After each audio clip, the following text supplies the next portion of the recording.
कश्यप ऋषि एक वैदिक ऋषि थे। इनकी गणना सप्तर्षि गणों में की जाती थी। हिंदू मान्यता के अनुसार वह ऋग्वेद के साथ प्राचीन ऋषियों सप्तर्षियों में से एक हैं। बृहदारण्यक उपनिषद में कोलोफोन छंद में सूचीबद्ध अन्य सप्तर्षियों के साथ कश्यप सबसे प्राचीन और सम्मानित ऋषि हैं। इनके पिता ब्रह्मा के पुत्र मरीचि ऋषि थे।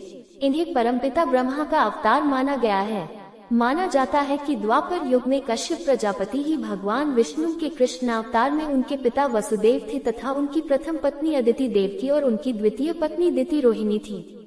कश्यप ऋषि प्राचीन वैदिक ऋषियों में प्रमुख ऋषि हैं, जिनका उल्लेख ऋग्वेद में हुआ है।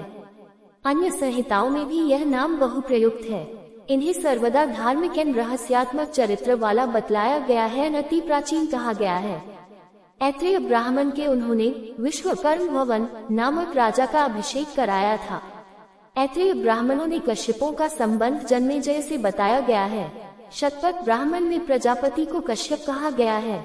महाभारत एवं पुराणों में असुरों की उत्पत्ति एवं वंशावली के वर्णन में कहा गया है कि ब्रह्मा के 7 मानस पुत्रों में से एक मरीचि थे, जिसने कश्यप ऋषि उत्पन्न हुए।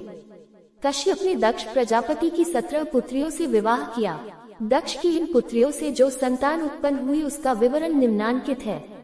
भागवत पुराण और मार्कंडेय पुराण के अनुसार कश्यप की 13 पत्नियां थीं और मत्स्य पुराण के अनुसार 9।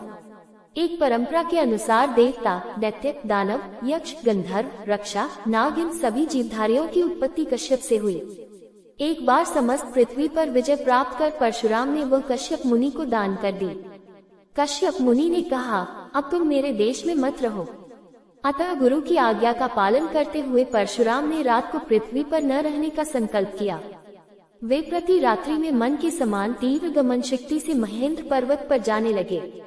दक्ष प्रजापति की 17 कन्याएं थी, जिनमें से सभी का विवाह कश्यप मुनि के साथ हुआ, किंतु कश्यप मुनि को कद्रु तथा विंता से विशेष प्रेम था।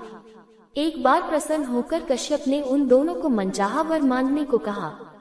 कद्रु ने समान पराक्रमी एक नागपुत्र मांगे तथा विंता ने उसके पुत्रों से अधिक तेजस्वी 2 पुत्र मांगे। कालांतर में दोनों को क्रमशः एक सहस्त्र तथा 2 अंडे प्राप्त हुए। 500 वर्ष बाद कद्रु के अंडों के नाग प्रकट हुए।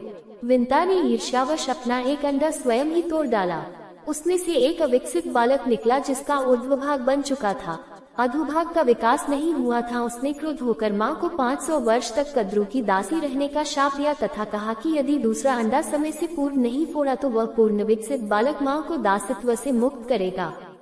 पहला बालक अरुण बनकर आकाश में सूर्य का सारथी बन गया तथा दूसरा बालक गरुड़ बनकर आकाश में उड़ गया। विंता तथा कद्रु एक बार कहीं बाहर घूमने गयी। वहाँ उच्चश्रवा नामक घोड़े को देखकर दोनों की शर्त लग गई कि जो उसका रंग गलत बताएगी वह दूसरी की दासी बनेगी। अगले दिन घोड़े का रंग देखने की बात रही।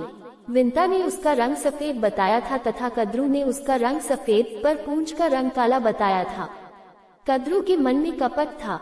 उसने घर जाते ही अपने पुत्रों को उसकी पूंछ पर लिपकर काले बालों का रूप धारण करने का आदेश दिया, जिससे वह विजयी हो जाए। जिन सर्पों ने उसका आदेश नहीं माना, उन्हें उसने शाप दिया कि वे जन्मेजय के यज्ञ में भस्म हो जाएं। इस शाप का अनुमोदन करते हुए ब्रह्मा ने कश्यप को बुलाया और कहा, तुमसे उत्पन्न सर्पों की संख्या बहुत बढ़ गई है। तुम्हारी पत्नी ने उन्हें शाप देकर अच्छा ही किया, अतः तुम उससे रुष्ट मत होना।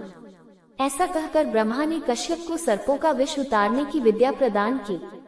विंता तथा कद्रु जब उच्चश्रवा को देखने अगले दिन गईं, तब उसकी पूंछ काले नागों से ढकी रहने के कारण काली जान पड़ रही थी। विंता अत्यंत दुखी हुई तथा उसने कद्रु की दासी का स्थान